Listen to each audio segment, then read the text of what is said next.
When I was a junior in college, I lived in a fraternity house with more than 40 other guys. As you might imagine, finding any personal time to study, relax, or simply enjoy peace and quiet was nearly impossible. The constant noise, late-night antics, and overcrowded living conditions wore on everyone.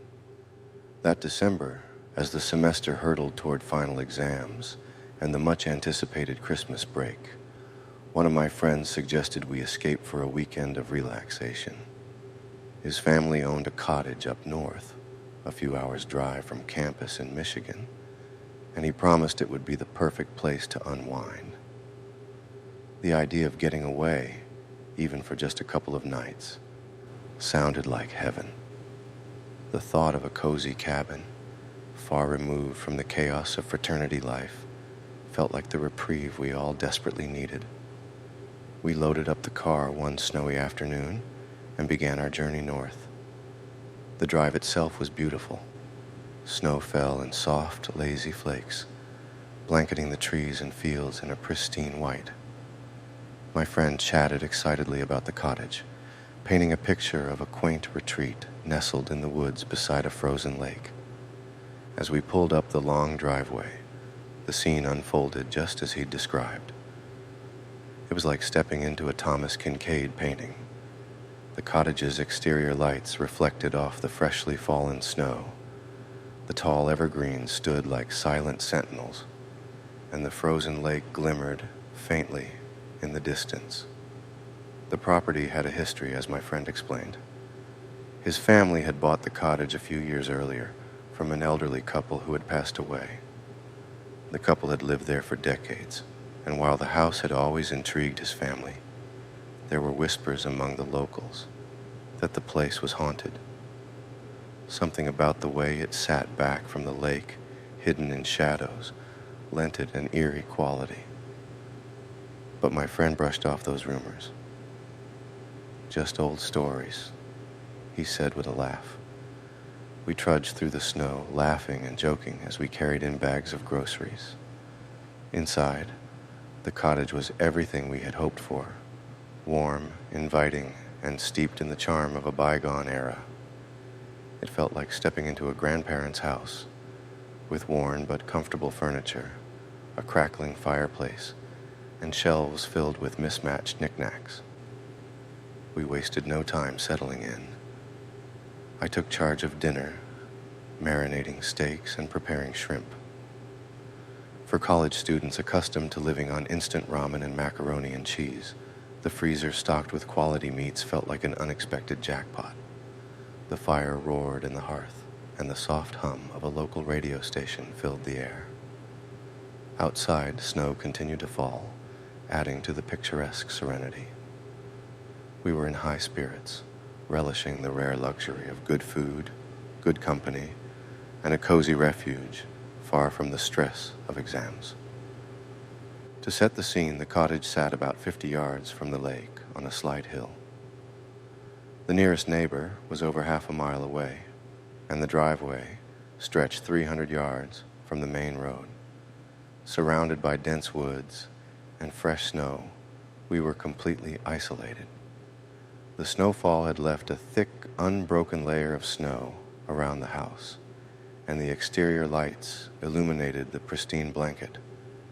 If anything or anyone approached the house, their tracks would be immediately visible. As dinner cooked, we poured drinks and reveled in the moment. The radio played the Police's "Every Little Thing She Does Is Magic," and we cranked up the volume, dancing and singing along. The warmth of the fire, the smell of sizzling steak, and the sound of music created a perfect moment until it wasn't. It happened just as the song hit its peak. 3 loud, deliberate knocks on the back door shattered the tranquility. The sound was so jarring, so unmistakable, that it stopped us in our tracks. The laughter died, the music seemed to fade, and we all exchanged wide-eyed, confused glances. "Who the hell could that be?" someone whispered. We were miles from anyone, and the snow outside should have deterred even the most determined visitor. My friend, whose family owned the cottage, hesitated only briefly before hurrying to the back door. Moments later, he came sprinting back into the room, his face pale.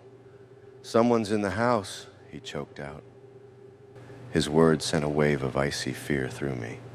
The back door was ajar, swinging slightly in the cold wind. Someone had knocked, announced their presence, and then slipped inside. My mind raced with questions. Who were they? What did they want? Were they armed? Gripped by fear, we armed ourselves with whatever we could find. Fireplace pokers, kitchen knives, even heavy candlesticks, and began a room-by-room search. The house was small, but every creak of the floorboards and shadowy corner made the hairs on my neck stand on end. Despite our thorough search, we found no one. Returning to the living room, we turned our attention to the snow outside. Surely there would be tracks leading up to the house. But as we peered out the windows, we saw nothing. The snow on the deck and walkway remained untouched.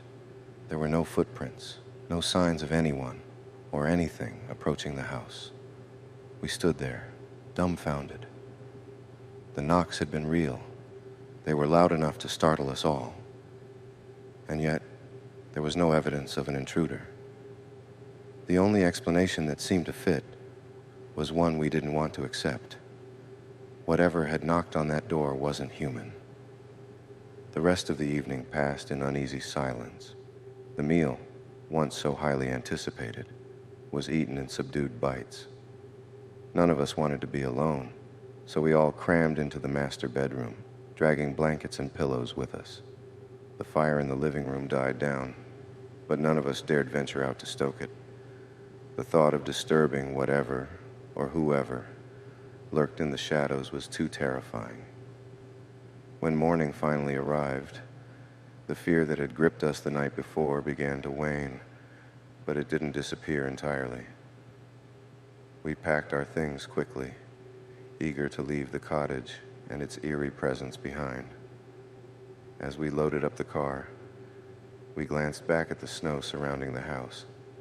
It was still untouched, as pristine as it had been the night before. The drive back to campus was quiet. None of us spoke much, each lost in our own thoughts. The experience had shaken us in ways we didn't fully understand. To this day, I can still hear those 3 knocks. They weren't just a sound. They were a message, a warning, or maybe something even darker. Whatever it was, it made its point, and I'll never forget it.